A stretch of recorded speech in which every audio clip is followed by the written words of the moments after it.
नमस्कार दोस्तों, एस्ट्रोनिकेत ऑफिशियल में आपका स्वागत है। आज हम बात करेंगे चंद्र से बनने वाले प्रमुख 7 दोषों के बारे में। इस वीडियो में हर एक दोष बहुत ही इंपॉर्टेंट है, तो इस वीडियो को अंत तक ज़रूर देखिएगा।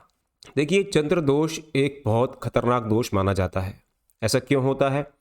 क्योंकि चंद्र जिन चीज़ों का कारक है वो हमारे जीवन में बहुत ही अहम किरदार निभाते हैं, जैसे मन, हमारी माता यानी हमारी मदर, सुख संपत्ति, रक्त यानी ब्लड, भावनाएं जो कि हमारे इमोशंस होते हैं, और हमारे जीवन में ओवरऑल स्थिरता यानी बैलेंस।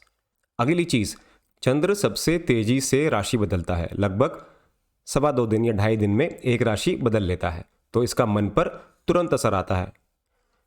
तो बृहत्पराशर कहती है, यदि चंद्र कमज़ोर हो तो मनोविकार बढ़ जाते हैं जातक के अंदर। जितने भी मनोविकार होते हैं, मेंटल डिसीज होती हैं, अक्सर ऐसा देखा गया है कि ये चंद्र कमज़ोर होने की स्थिति में ही होते हैं। तो जन्म कुंडली में यदि चंद्र कमज़ोर हो या कोई चंद्र दोष हो तो हमें एंग्जाइटी हो सकती है, डिप्रेशन इत्यादि की समस्याएं हो सकती हैं, इंस्टेबिलिटी, इमोशनल डैमेज या इमोशनल मूड स्विंग्स हो सकते हैं, मूड डिसऑर्डर्स जैसे बाइपोलर, ADHD, स्किज़ोफ्रेनिया एक्सेट्रा, और डिसीजन पैरालिसिस यानी निर्णय लेने में बहुत ज़्यादा विलंब या देरी। तो अब हम उन 7 प्रमुख लक्षणों के या उन 7 प्रमुख दोषों के बारे में बात कर लेते हैं जो कि चंद्र से बनते हैं। पहला हो गया चंद्र ग्रहण दोष। जैसे हमने सूर्य ग्रहण की बात करी थी, सूर्य ग्रहण दोष की बात करी थी, ऐसे ही चंद्र ग्रहण भी राहु और केतु से बनता है। यदि चंद्र राहु या केतु की युति में आ जाए तो वह चंद्र दोष या चंद्र ग्रहण दोष बनाता है। तो मान लीजिए जैसे कि मून फर्स्ट हाउस में आ गया और यहीं राहु आ गया या केतु आ गया, या किसी भी हाउस में ऐसा हो जाए, ऐसी युति हो जाए चंद्र और राहु केतु की, तो ये चंद्र ग्रहण दोष बन जाता है। तो इसके प्रभाव क्या क्या होते हैं? देखिए, इसके मन पे बहुत ही गहरे प्रभाव होते हैं। एक तो चंद्रमा और ऊपर से राहु और केतु जो कि एक छाया ग्रह हैं, इल्यूजन्स हैं, तो हेलुसिनेशन हो जाएगा लोग आदमी को या जातक को। इमोशनल सेंसिटिविटी बहुत ज़्यादा बढ़ जाती है, बहुत ज़्यादा सेंसिटिव हो जाता है। माता को कष्ट रहता है, स्पेशली अगर केतु से पीड़ित हो तो शारीरिक कष्ट, और राहु से पीड़ित हो चंद्रमा तो मानसिक कष्ट। माता से दूरी भी बनाता है। आप जो भी डिसीजन लेंगे उसमें आपको डाउट होगा, आपके हर डिसीजंस डाउट में बदल सकते हैं। बार बार नेगेटिव इमेजिनेशन या बार बार नेगेटिव इमोशंस का जन्म हो सकता है। आपको ऐसा हमेशा डर बना रहेगा कि घर में कुछ अचानक से अनहोनी ना हो जाए, यानी अचानक अनहोनी का डर सदा बना रहेगा। सोशल एंग्जाइटी भी रहती है ऐसे जातक को, बाहर निकलने में, लोगों से मिलने जुलने में उसको तकलीफ होती है। इसके सिम्टम्स क्या क्या होते हैं? अचानक रो देगा ऐसा व्यक्ति, रोना आ जाएगा, उदासीनता हो जाएगी, घबराहट, एकदम से एंग्जाइटी, पैनिक अटैक पड़ जाते हैं, रात में नींद टूट जाती है डर के मारे, हेलुसिनेशंस की वजह से, या फिर अचानक अनहोनी के डर से रात में एकदम से ख्याल आ जाएगा कि घर में कुछ अनहोनी ना हो जाए, किसी की मृत्यु ना हो जाए, कहीं चोरी ना हो जाए, चोर ना आ जाए। इस तरह की हेलुसिनेशंस या डर उसको लगे रहते हैं।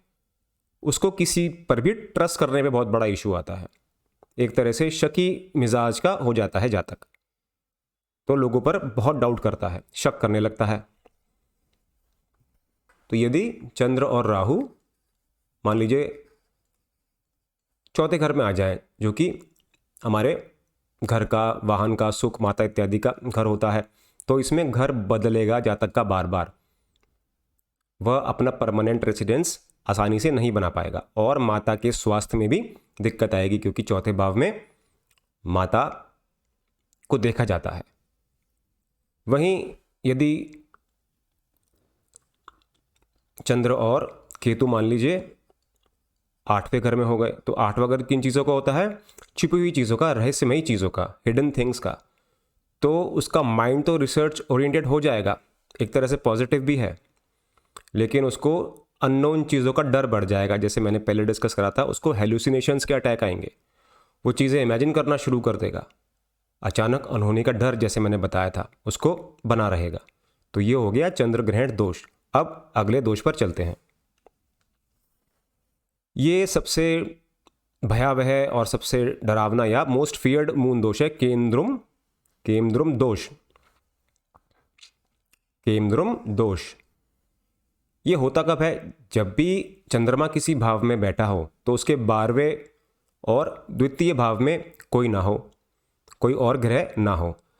सरल सी भाषा में समझाऊं आपको, मान लीजिए चंद्र यहाँ बैठा है पहले घर में, तो इस घर में, आगे वाले घर में और पीछे वाले घर में कोई ग्रह ना हो, ये बिल्कुल खाली हो, ये भाव दोनों खाली हो, रिक्त हो,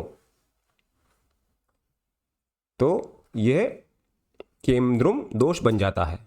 इसका बहुत ही गहरा प्रभाव पड़ता है हमारी मनोदशा पर या मनोस्थिति पर। तो पहली बात तो मन को किसी का भी सपोर्ट नहीं मिलता।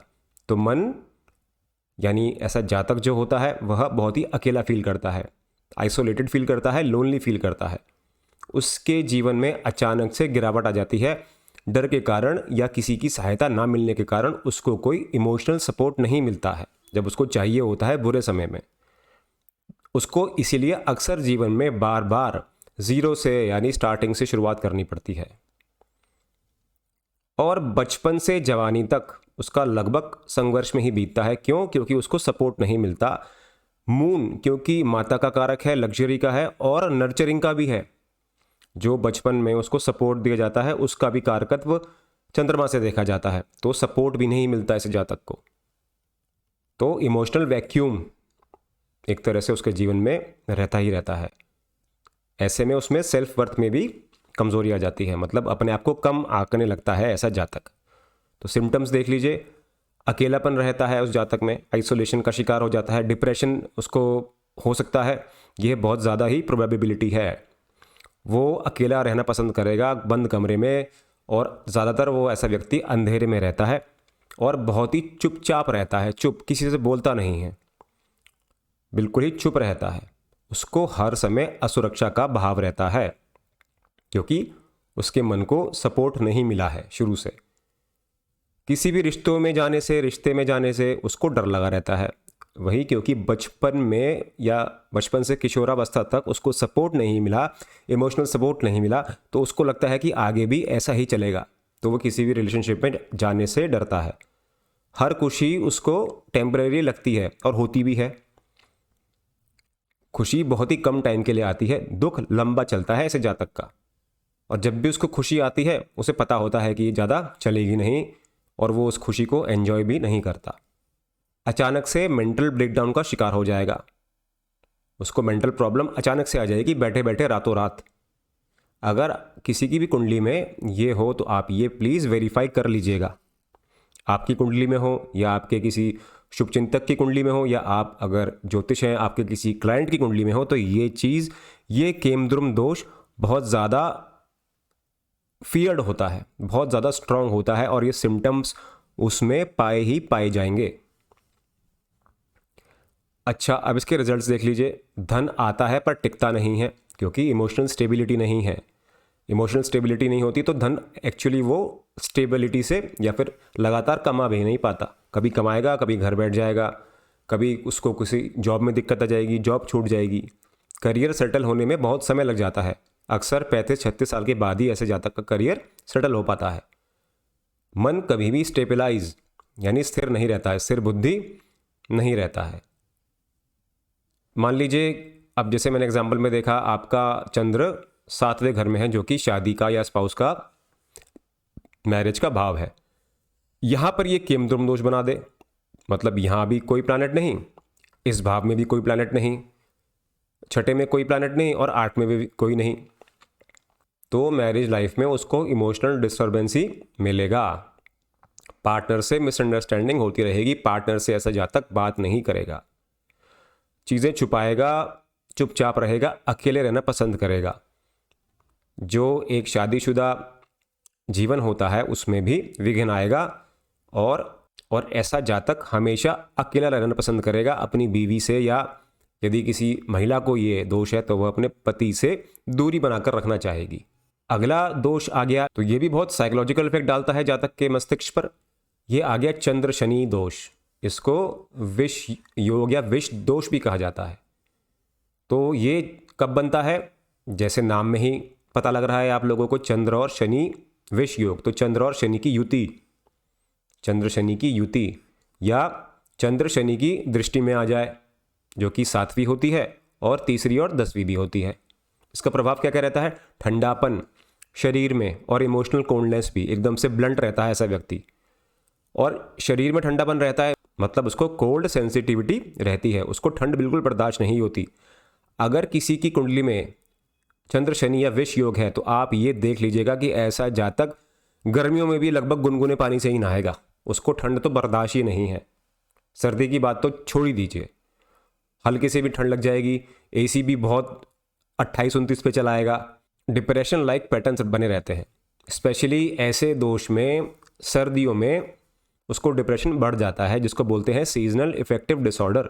जब सूर्य नहीं निकलता है आसमान में तो चंद्र शनि योग का जो प्रभाव है और ज़्यादा हो जाता है, तो सर्दियों में खास तौर से डिप्रेशन बढ़ जाता है ऐसे जातक का। ऑब्लिगेशंस का बोझ बहुत ज़्यादा रहता है, बहुत ज़्यादा जिम्मेदारी का बोझ उठा लेता है, ऑब्लिगेशंस बहुत ज़्यादा रहती हैं जातक के जीवन में। अर्ली स्ट्रगल्स, देखिए चंद्र के जो भी दोष होते हैं उसमें अर्ली स्ट्रगल्स तो मिलती ही मिलती है। इससे पिछले वाले में भी हमने बात करी थी, जब जो केमद्रुम दोष था कि युवावस्था में या बचपन में उसको स्ट्रगल्स मिलते हैं। चंद्र के लगभग सभी दोष में ये पैटर्न देखा जाता है। हाँ, एक और चीज़ कि इस दोष में इमोशनल मैच्योरिटी जातक को जल्दी आ जाती है, क्योंकि बचपन से ही उसको सपोर्ट नहीं मिला, बचपन से ही वह अलग थलग रहा, तो बचपन से ही उसको मैच्योरिटी डेवलप करनी पड़ गई अपने सर्वाइवल के लिए। ऐसे जातक को मातृ सुख में भी बाधा आती है, मतलब मदर से उसको ज़्यादा प्यार नहीं मिलता, या तो मदर बीमार रहती हैं इस वजह से उस पर ध्यान नहीं दे पाती, या मदर उसकी मदर अच्छी नहीं होती हैं, थोड़ी टॉक्सिक होती हैं, इसलिए उस पर ध्यान नहीं देती। सिम्टम्स वही हो गए, लगातार प्रेशर बना रहता है माइंड में, मस्तिष्क में, और वो पुराने दुखों को याद करता है बार बार, और उन दुखों को याद करके उदास हो जाता है, परेशान हो जाता है। पुरानी गलतियों की वजह से गिल्ट में रहता है, उसको गिल्ट का एहसास रहता है कि मैंने पहले ऐसा नहीं करा था, मेरे साथ पहले ऐसा क्यों हुआ, मैं ऐसा कर देता तो वैसा नहीं होता। उसको हमेशा एक गिल्ट की या फिर एक उदासी की फीलिंग रहती ही रहती है अपने पास्ट को लेके। इमोशनल शटडाउन कभी कभी ऐसा हो जाता है, बिल्कुल ही इमोशनली वो ज़ॉम्बी टाइप का हो जाता है, जिंदा लाश बन जाता है, उसे फ़र्क ही नहीं पड़ता कि उसके आसपास क्या हो रहा है, इमोशनलेस, नो इमोशंस। और घबराहट की फीलिंग भी उसको बनी रहती है, हैवी चेस्ट फीलिंग जिसको बोलते हैं। उसको लगेगा कि हार्ट ही परेशानी है, लेकिन अक्सर वह पैनिक अटैक या पैनिक डिसऑर्डर होता है। तो एक एग्जांपल देख लेते हैं। मान लीजिए कि मून बैठा हुआ है यहाँ पर 5th हाउस में, और शनि हो गया आपका, क्योंकि मुझे 10वीं दृष्टि दिखानी है, तो 8th हाउस में आपका मान लीजिए शनि बैठा हुआ है। ये 8th हाउस हो गया, ये 5th हाउस हो गया। तो शनि की 10वीं दृष्टि यहाँ पड़ेगी। दृष्टि जिसको नहीं पता कैसे देखते हैं, मैंने एक इसी प्लेलिस्ट में प्लैनेट्स की दृष्टि के ऊपर वीडियो बना रखी है, वो बहुत ही डिटेल में समझाया मैंने वहाँ पर, तो उसको जाकर देख सकते हैं।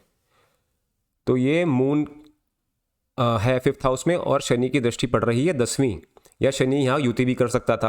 मैं दृष्टि के एग्जाम्पल से समझा रहा हूँ, दोनों में सेम चीज़ें, सेम रिजल्ट ही आएगा। तो इसमें क्या होगा, एजुकेशन में डिले आएगा। क्यों? क्योंकि ये एजुकेशन का कारक है, चंद्र मन का कारक है और शनि है डिले का कारक। तो एजुकेशन में मन नहीं लगेगा जातक का, उसका मन ही नहीं करेगा पढ़ने का, बहुत बाद में जाके मन करेगा। ऐसे जातक लेट पढ़ाई करते हैं, मतलब बीच में पढ़ाई छोड़ देंगे, 12वीं के बाद पढ़ाई छोड़ दी, फिर बाद में 30-35 साल के बाद आगे की अपनी स्टडीज़ कंटिन्यू करते हैं। ये आप देखिएगा, ये पैटर्न स्टडी करिएगा ज़रूर। और उसको लव लाइफ में भी दिक्कत आती है।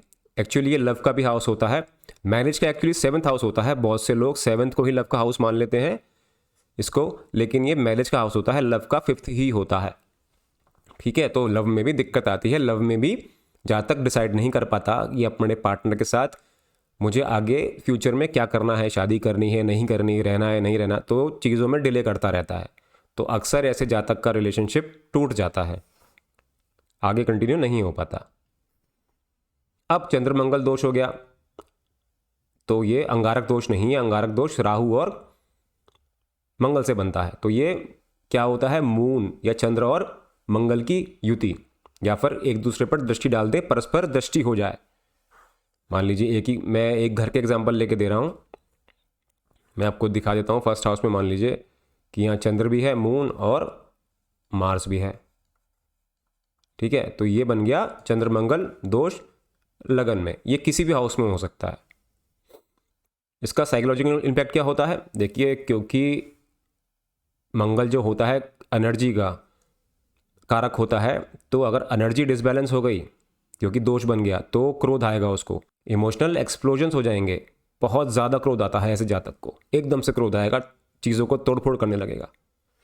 मेमोरी में डिस्टर्बेंस हो जाएगा, मतलब याददाश्त में कमी, स्पेशली शॉर्ट टर्म मेमोरी में, जो रोज़मर्रा की मेमोरी होती है। लॉन्ग टर्म मेमोरी ठीक रहती है, लेकिन शॉर्ट टर्म मेमोरी में दिक्कत आ जाती है।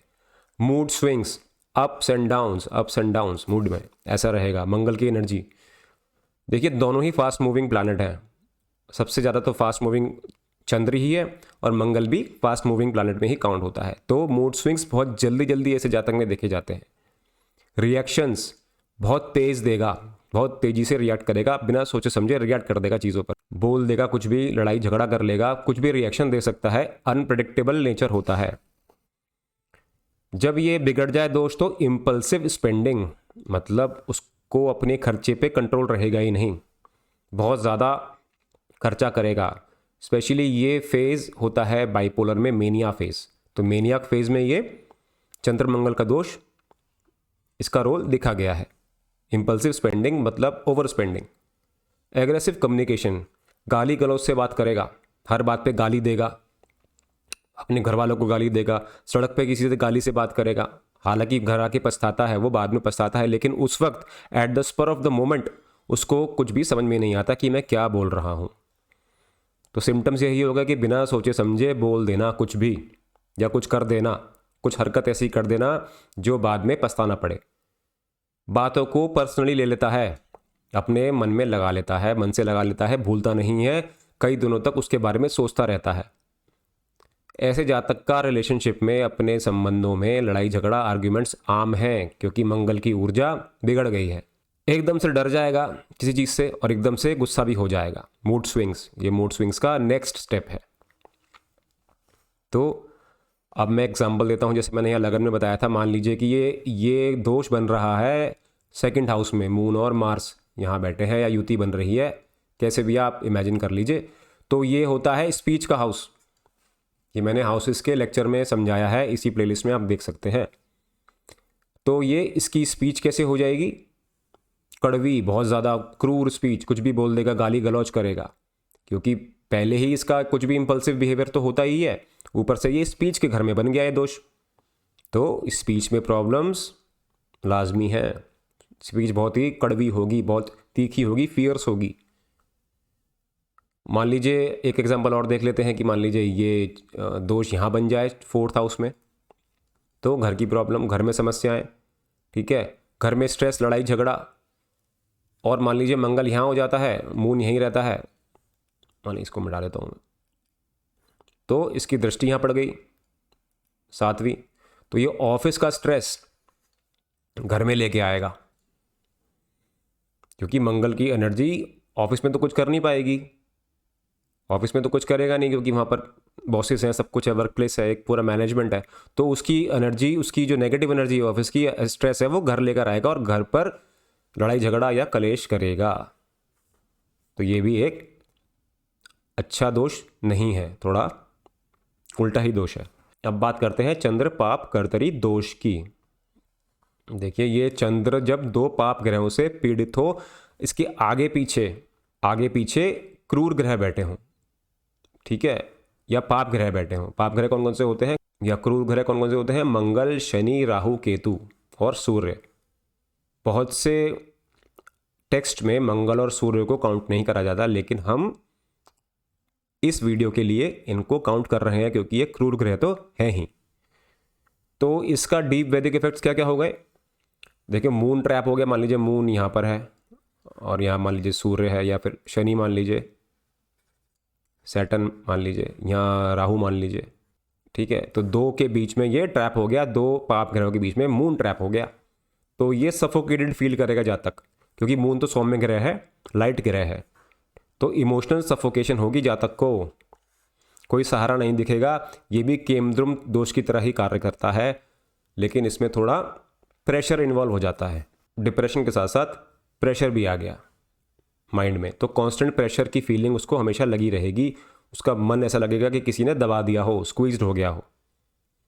ये दोष फाइनेंस के लिए भी अच्छा नहीं है, फाइनेंशियल इंस्टेबिलिटी बढ़ाता है और फैमिली में डिस्प्यूट्स भी करता है, क्योंकि ऐसा जातक इमोशनली स्टेबल नहीं रहता, मूड स्विंग्स का शिकार हो जाता है। इसके सिम्टम्स कुछ यूनिक है, जैसे उसको एंग्जाइटी होगी क्राउड में, और जैसे लिफ्ट में जाने से डरेगा, और जैसे क्लोज स्पेसेस होते हैं उसमें जाने से डरेगा।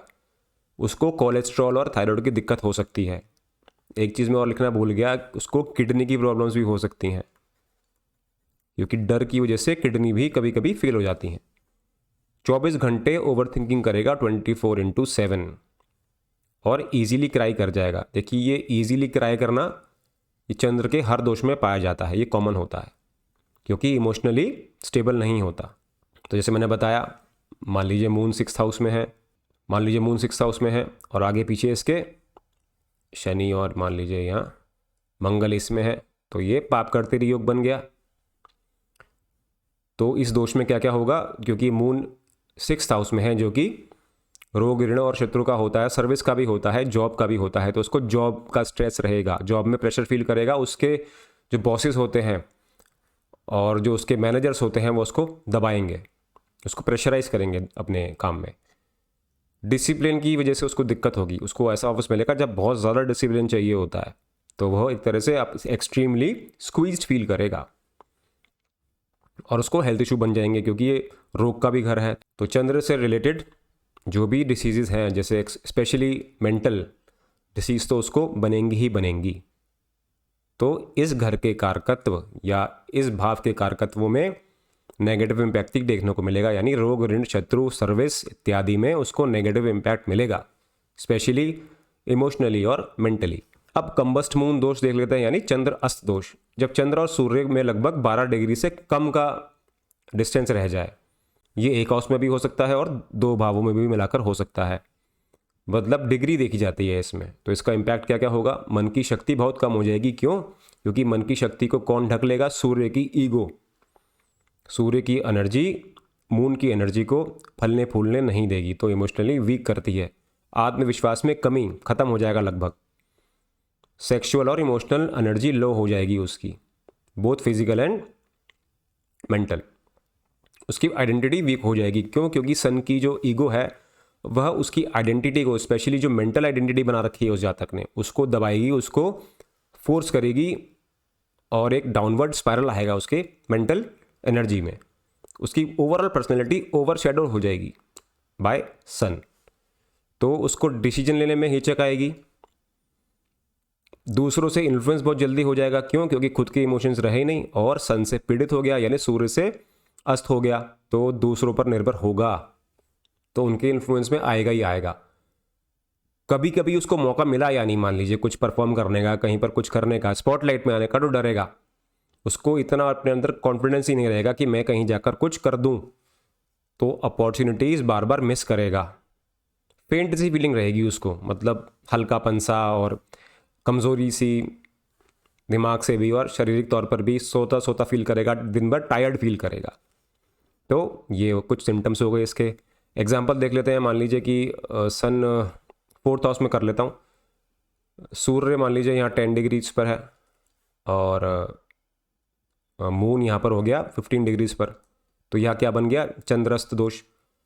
4th हाउस में है तो 4th हाउस का कारक भी माँ हो गई और मून भी माँ का कारक हो गया, तो माँ से अटैचमेंट इसका कमज़ोर रहेगा। और क्योंकि सन ने अस्त किया है तो फादर की वजह से कम रहेगा, तो सन जब इसको अस्त करेगा तो फादर की वजह से माँ से अटैचमेंट कम हो जाएगा। फादर का इतना इन्फ्लुएंस रहेगा घर में, एक तरह से बॉसी फादर होगा, लीडरशिप होगी उसके अंदर बहुत ज़्यादा। अब हम करते हैं नेक्स्ट दोष, जो कि है न्यू मून पर जो होता है, यानी अमावस्या दोष। तो सूर्य चंद्र एक ही भाव में आ जाए अमावस्या के दिन। अमावस्या मतलब जिस दिन मून बिल्कुल दिखता ही नहीं है, काला आसमान होता है, तो इसका चंद्र का ओजस लगभग 80% से भी ज़्यादा कम हो जाता है, क्योंकि दिखता ही नहीं आसमान में, तो ओजस उसका रहा ही नहीं।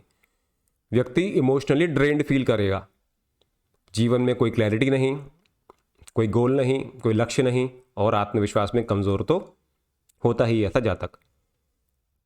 इनर डार्कनेस टेंडेंसीज, मतलब अंदर से नेगेटिव फील करेगा, नेगेटिव एनर्जी से प्रभावित रहेगा। आपने जैसे देखा है ना कि अमावस्या के दिन ही ज़्यादातर तांत्रिक प्रयोग होते हैं, इसीलिए होते हैं क्योंकि जो डार्क एनर्जीज होती हैं वह एक्टिवेट हो जाती हैं।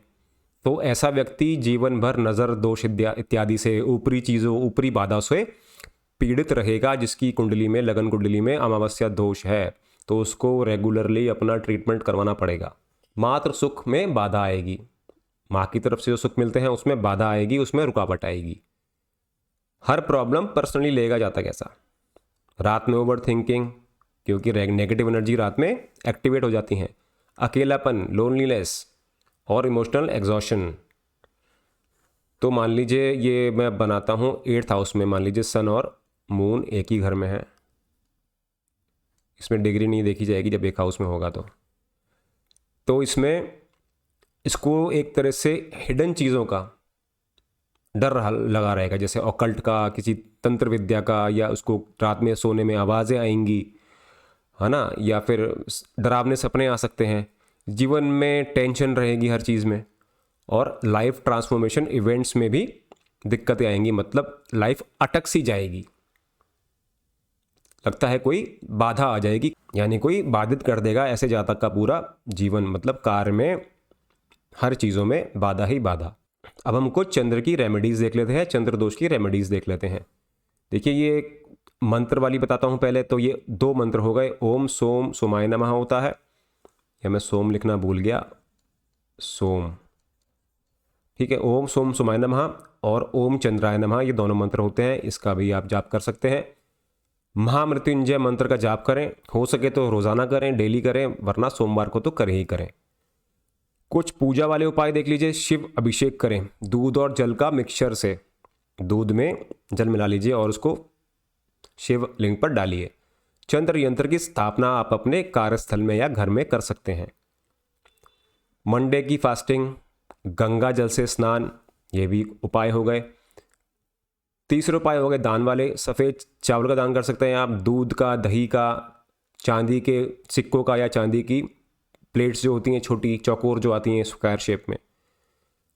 चीनी का भी आप, चावल और चीनी को मिलाकर भी आप सोमवार का दान कर सकते हैं। देखिए कुछ और विशेष उपाय हैं। जब चंद्र शनि दोष बनता है तो तिल और तेल का दान कर सकते हैं। चंद्र का दान तो आपको करना ही है, चंद्र के उपाय तो करना ही है, साथ में जो ग्रह दोष बना रहा है उसका भी करिए। ऐसे ही चंद्र मंगल में मंगल के उपाय कर दीजिए, गुड़ चावल मिलाकर, या फिर कोई भी लाल चीज़ का दान कर दीजिए। राहु का नारियल प्रवाह बहुत अच्छा रहता है बहते पानी में। कुछ लाइफस्टाइल चेंजेस होते हैं जिससे इंस्टेंट रिजल्ट आता है 20-21 दिन के अंदर ही। सोने से पहले चंद्रमा को देखें, मून गेजिंग जिसको बोलते हैं। और इसके साथ ही जो मैंने फर्स्ट पॉइंट में मंत्र बताए थे, मून गेजिंग करते करते इनका जाप कर सकते हैं तो रिजल्ट बहुत ही अच्छे आते हैं। रात में आप दूध और शहद का सेवन कर सकते हैं, दूध में शहद डाल के, लेकिन याद रखिए दूध बहुत ज़्यादा गर्म ना हो, गुनगुना ही हो, वरना शहद नुकसान कर देगा आपको। माता पिता की सेवा करें, सबसे उत्तम उपाय। शांति वाले रंग पहने, वाइट हो गया, सिल्वर हो गया, ब्लू, लाइट ब्लू हो गया। और अपने घर में भी ऐसी ही पेंटिंग करवाएं जिससे अपने दीवारों पर कि वाइट हो, क्रीम हो, लाइट कलर्स हों। तो ऐसे लाइफस्टाइल चेंजेस से भी बहुत जल्दी और बहुत ही अच्छा और उत्तम रिलीफ मिलता है। तो आज के लिए बस इतना ही। यहाँ तक बने रहने के लिए आप सभी लोगों का बहुत बहुत धन्यवाद।